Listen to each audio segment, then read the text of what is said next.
नगर परिषद बूंदी में श्रीमती मधु नोहाल के सभापति पद पर और श्री रटूर भाई के उपसभापति पद पर कार्यभार ग्रहण करने के अवसर पर मंच पर विराजमान हमारे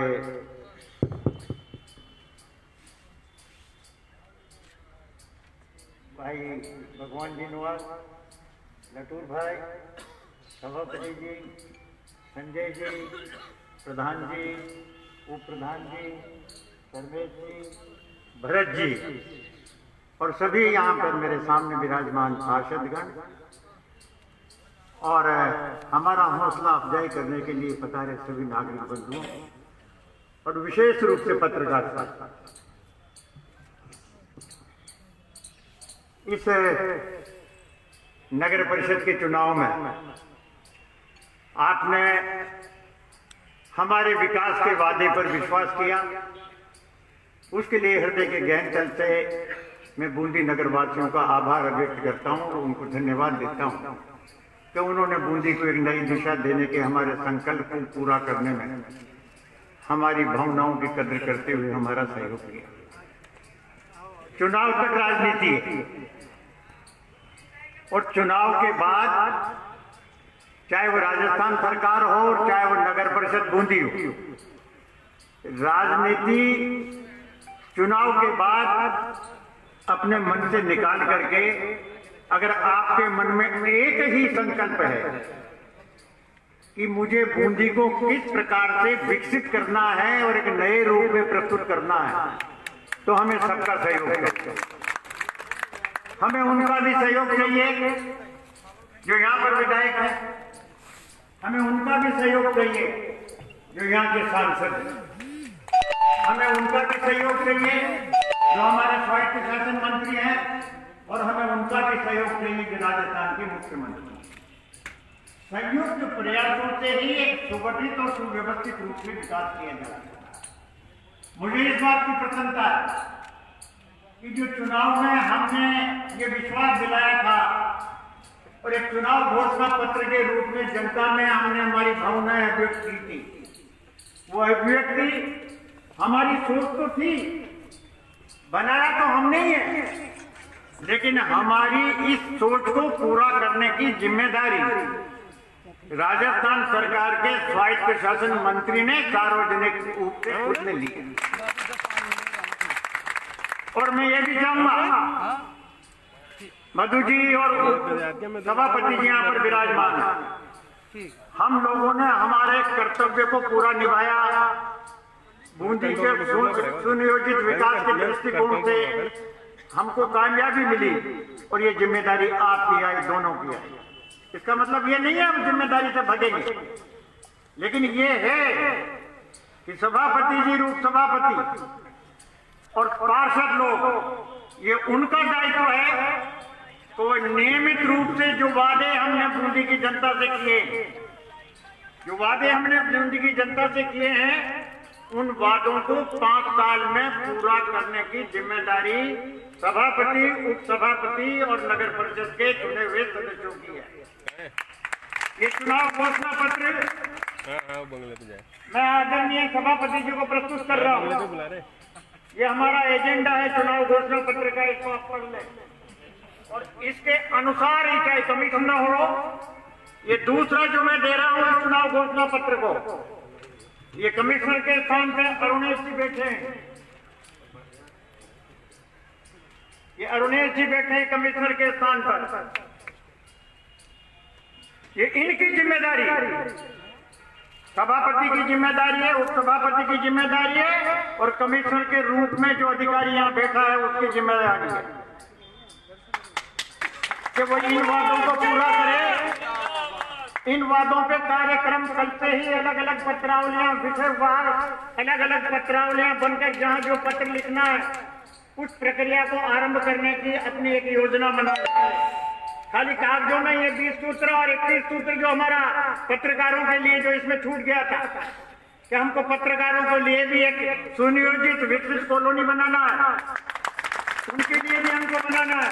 तो 21 सूत्र को जो अभी कमिश्नर के पद पे हैं, ये उनकी जिम्मेदारी है कि अलग अलग पत्रावलियां बनकर अलग अलग विषय में जहां जहां जिसको भी पत्र लिखना है वो कार्रवाई आप आरंभ कर दें, जो एस्टीमेट बनाना है वो कार्रवाई आप आरंभ कर दें। समय तो हमारे पास 5 साल का है और इतने जल्दी सारे काम होंगे भी नहीं। हम हमारी जो अवधि है उसमें पूरा करने का विश्वास दिलाते हैं, लेकिन विधानसभा के चुनाव 3 साल बाद होने वाले, उस विधानसभा के चुनाव के पहले जो राजस्थान सरकार है, उस राजस्थान सरकार के समक्ष जो भी हम हमारे तथ्य प्रस्तुत करके, योजनाएं प्रस्तुत करके जो धनराशि प्राप्त करना चाहते हैं, उसकी योजनाबद्ध विकास की गतिशील बनाने के लिए ये जिम्मेदारी आप लोगों की। खोटे मत रहना, जगोगे तो मिलोगे, सोए खोगे तो खोगे। हर मिनट आपका जनसेवा का है। आप अपना लक्ष्य बना लीजिए कि हमको जनसेवा करना है, आपके हर काम पूरे होंगे।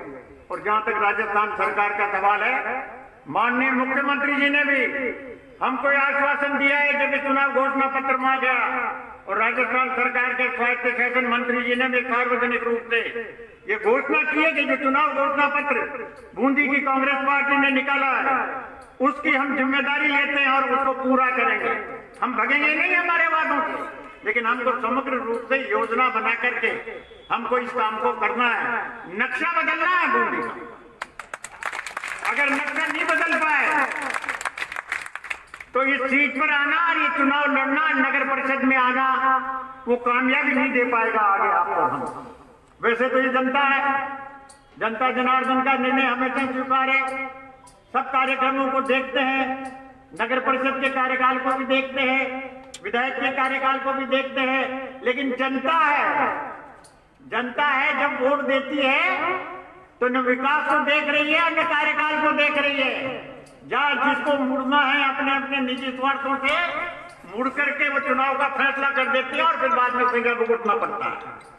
तो आप लोगों से भी, जनता से भी मेरा विनम्र अनुरोध और प्रार्थना है कि हमें एक ही लक्ष्य है चुनाव के बाद कि हम बूंदी को कैसे विकसित करें, स्वच्छ बनाए, खूबसूरत बनाए।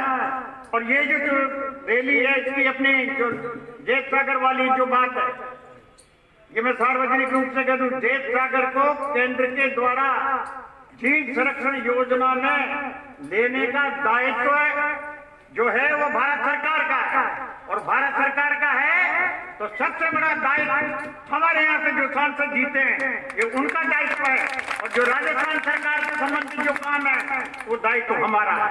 हम दायित्वों से हट नहीं रहे, लेकिन जिसका जो दायित्व है उस दायित्व निभाने के लिए उनको भी सजग करना है, विधायक जी को भी सजग करना है, सांसद जी को भी सजग करना है। और यही नहीं कि राजनीतिक रूप से जब भी सांसद यहाँ आए, जब भी हमारे ओम जी बिरला यहाँ आए, तो हमको मिलकर के केंद्र से संरक्षण योजना के अंतर्गत उनसे सभी लोगों को मिलकर के मांग करना चाहिए कि आप हमारी मांग को। एयरपोर्ट बनने की बात है, एयरपोर्ट बन रहा बूंदी की तरफ आएगा, बूंदी का एरिया कोटा में गया है।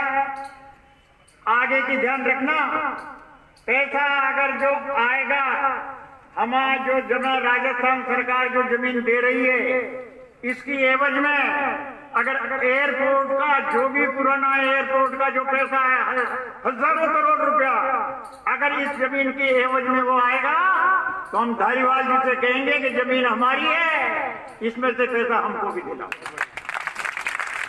जमीन एयरपोर्ट की हमारी है, पैसा कोटा का एयरपोर्ट का आएगा। जैसी की बातें चल रही है, केंद्र सरकार कहती है हम नहीं देंगे, राजस्थान सरकार कहती है इसको तो हम जमीन दे रहे हैं तो ये हमको समझाओ। तो केंद्र सरकार को भी वो जमीन हमको राजस्थान सरकार को समझाना चाहिए, ताकि जो पैसा है 2-3-4 हजार करोड़ का वो हमारे विकास में काम आए। एक बहुत बड़ी योजना है जिस पर किसी का कोई ध्यान नहीं है, न किसी का सोच। ये आगे की बात है।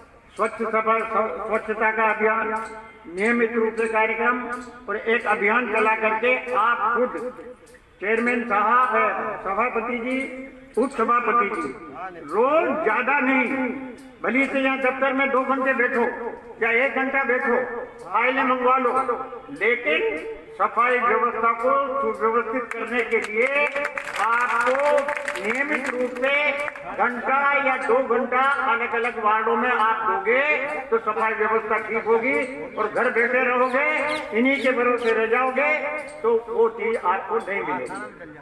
इन सब बातों का जो भी है, कितना करोड़ का कर्जा छोड़ करके गए, ये बातें करना व्यर्थ है। जो छोड़ गए, जो आ गया, उस जिम्मेदारी से हम मुकरेंगे नहीं, उसको भी चुकाएंगे। कर्मचारियों को भी नियमित तनख्वाह देने की बात करेंगे, कर्मचारियों का जो बकाया वो भी देने की बात करेंगे। लेकिन जैसा कि